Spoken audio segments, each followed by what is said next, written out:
police. J'ai beaucoup aimé ce film, même si c'est très proche du documentaire. Je l'avais trouvé très réaliste, notamment sur les ficelles psychologiques qu'il y a derrière dans ce genre d'unité.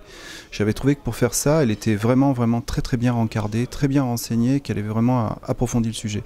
Je trouve que c'était vraiment très nourri, très réaliste, et ça restait divertissant, sans sombrer dans aucun écueil. J'ai beaucoup aimé ce film. J'en ai pas particulièrement, j'aurais envie de te parler d'Olivier Marchal parce que j'ai aimé certaines de ses œuvres, plus pour la teinte.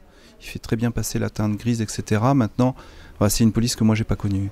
C'est une police d'avant qui est un peu poussée à l'extrême, donc bon, j'aime les réalisations, j'aime les films, mais j'aime pas l'image que ça renvoie de la police.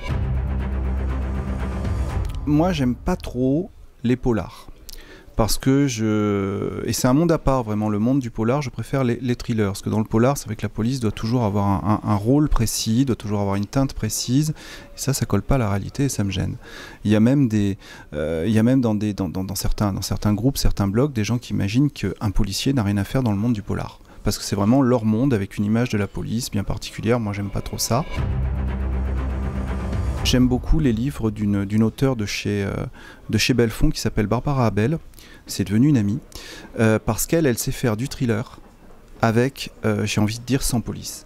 Voilà. Elle part c'est ce qu'on appelle le thriller domestique. Elle part de problèmes de voisinage, elle parle d'une enfant disparue, et partant de là, elle fait monter le suspense, la peur, sans armes, sans tueur, sans tout ça. Et je trouve qu'il y a une espèce de talent pur derrière tout ça.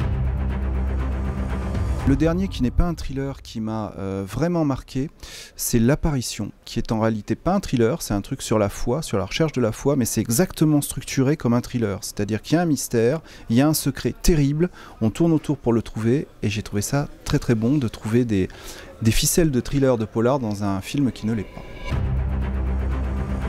C'est Batman d'Attan, et j'ai trouvé ce polar formidable. J'ai trouvé ça très bien dans l'énergie, le fait que ça se passe dans un supermarché, j'ai trouvé ça extraordinaire, et bon, la fin, je vais pas, elle est bien monstrueuse, mais ce qui m'a vraiment beaucoup plu, c'est la façon qu'il a de jouer, de flirter avec des événements troublants.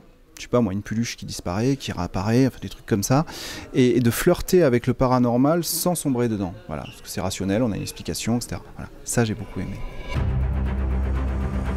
J'aime beaucoup Hannibal Lecter, parce qu'on a réussi à le rendre sympathique. Et mine de rien, ce personnage, parce qu'en réalité les tueurs en série sont des gens épouvantables, ça a marqué, si vous voulez, le basculement où on s'est mis à aimer les tueurs en série alors que ce sont des gens monstrueux, à déclencher ce vice-là. Donc ce personnage, effectivement, je le trouvais attrayant parce que c'est une ordure, on trouve le moyen de l'aimer, dans les films après on a trouvé le moyen de lui faire vivre une histoire d'amour, enfin j'ai trouvé ça, voilà. La Servante écarlate. J'ai trouvé qu'on allait très loin et ça m'a beaucoup plu. Dans la structure, dans l'énergie, et contrairement à toutes les séries où vraiment c'était cadencé, là, celle-ci, c'est gérer les temps morts, les pauses. Et ça, c'est un vrai talent.